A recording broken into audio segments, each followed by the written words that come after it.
Pada sesi yang lalu, kita telah membahas bagaimana data dalam bentuk bit ini disimpan di dalam IC flash memory tipe NAND, yaitu IC memory yang biasa digunakan di SSD, di mana data-data itu disimpan di dalam sel-sel memori yang ada pada IC itu sendiri, di mana dalam satu sel memori ada yang memang didesain untuk menampung 1 bit data.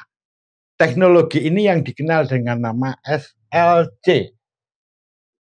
SLC ini adalah single, ini saya tuliskan, level cell. Ini sebutannya, namanya. Nah, kemudian ada juga yang didesain dalam satu sel itu mampu menampung 2 bit data. Ini dikenal dengan nama teknologi multi-level cell. Jadi di sini saya tuliskan multi-level cell. Dan ada yang didesain mampu menampung 3 bit data. Ini yang dikenal dengan nama TLC atau triple level cell. Dan ada yang didesain mampu menampung 4 bit data.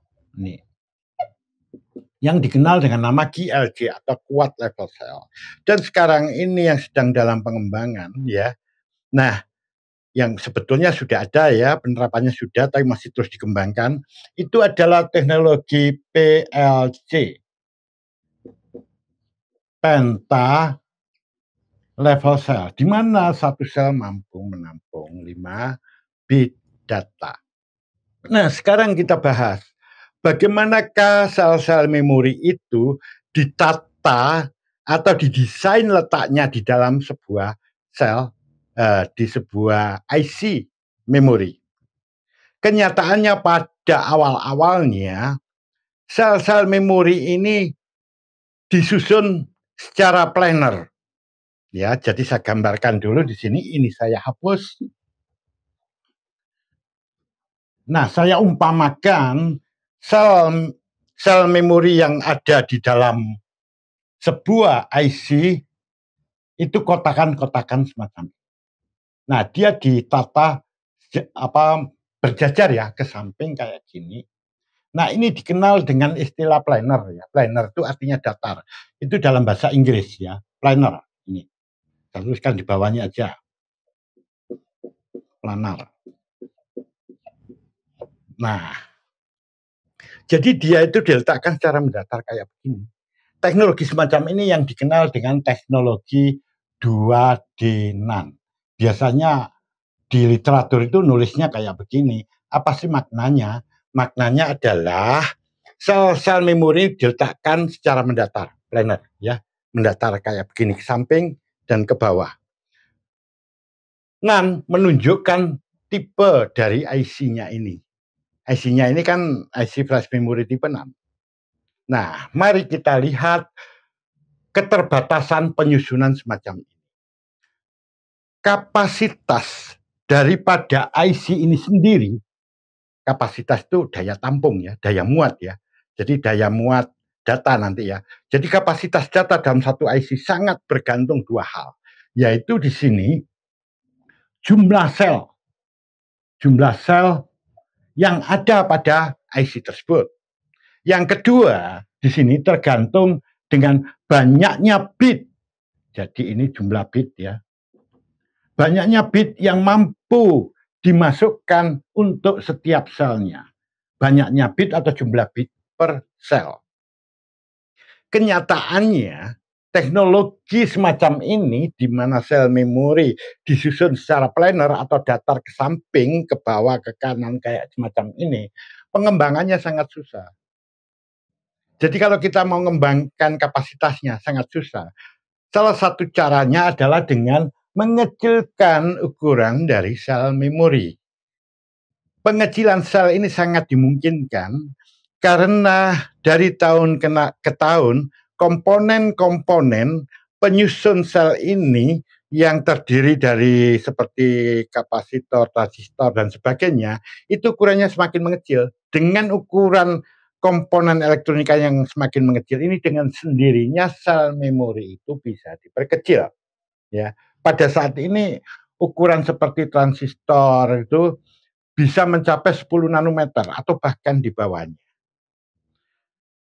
Nah, bagaimana nanti kalau dia sudah dikecilkan pada batasan tertentu, di mana sudah tidak mungkin dikecilkan lagi, maka akan terhambat untuk pengembangannya.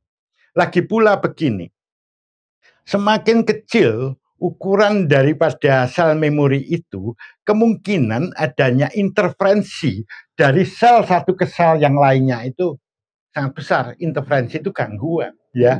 Dimana kalau terjadi gangguan ini bisa merusak data yang tersimpan pada sel-sel yang di sebelahnya. Biasanya interferensi itu berupa pancaran muatan listrik, ya. Pancaran ke situ semakin dekat itu kemungkinannya akan besar. Nah, itu kendalanya. Sehingga rasanya sulit untuk menambah sel memori dengan cara seperti ini. Nah, cara pengembangan yang kedua untuk meningkatkan kapasitas atau daya tampung simpan data adalah mengisi setiap selnya ini dengan bit-bit yang lebih banyak. Seperti tadi kita sebutkan, mungkin saja kita kasihkan tidak 1 bit, mungkin 4 atau 5 bit. Ya. Dan sekarang masih dalam pengembangan yang 5 bit.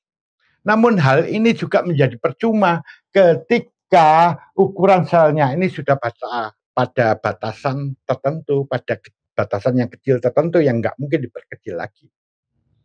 Nah, teknologi 2D NAND ini yang tadinya disusun secara planar, akhirnya berkembang. Timbullah teknologi baru, ini saya hapus dulu ya, yang dikenal dengan teknologi 3D NAND. Ini 3D NAND. Sama ya, maknanya dengan yang atas ya. Jadi NAND ini pertanda tipe daripada IC itu, IC flash memory itu. Nah, 3D ini bagaimana? Jadi sel-sel memori ini tidak sekedar disusun secara planar ke samping ya atau ke bawah begini, tapi dia disusun bersop-sop. Jadi di sini akan terbentuk lapisan-lapisan. Sehingga di sini jumlah memori, sel memorinya menjadi lebih besar karena ada lapisan-lapisan tadi itu. Di mana untuk mengantisipasi atau mencegah terjadinya interferensi antar lapisan ini sudah ada isolatornya, pembatasnya. Sehingga dengan demikian sel-sel memori tadi menjadi aman. Nah, teknologi ini ternyata berhasil. Sekarang ini berapa banyak jumlah sub tadi itu disebut layer ya, lapisan gitu. Berapa banyak jumlah lapisan yang mampu dibuat yang sudah diterapkan selama ini. Yang saya ketahui ya, hingga tahun 2019 itu ada yang disusun 24 layer, ada yang 32 layer, jadi 24 lapisan ya. Ini 32 lapisan gitu. Ada yang 48 layer, ada yang 64 layer, bahkan ada yang 96 layer. Kalau sekarang jumlah layer lapisan ini sudah lebih tinggi lagi, kami kurang mengikuti ya. Jadi pada tahun 2019 itu sampai 96 layer. Mari sekarang kita bayangkan dengan cara seperti ini pengembangan kapasitas dari IC itu menjadi mudah untuk dikembangkan. Dengan adanya layer ini jumlah dari sel-sel memori itu bisa meningkat tajam. Selain itu, bagaimana kalau sel-sel memori ini kita berikan data, misalnya sampai 4 bit data atau 5 bit data, tentu kapasitas ini akan menjadi jauh lebih besar. Nah, ini teknologi yang sekarang ini sudah dikembangkan dan sudah nyata diproduksi di pasaran. Jadi mari kita lihat seperti ini. Karena adanya teknologi 3D ini, kapasitas dari SSD ini meningkat tajam, tidak hanya sekedar 1 tera, 2 tera, 3 tera, sudah sampai puluhan tera sekarang. Saya nggak bisa nyebutkan berapa ya, sudah nggak hafal lagi. Nah, mari kita bandingkan dengan hard disk.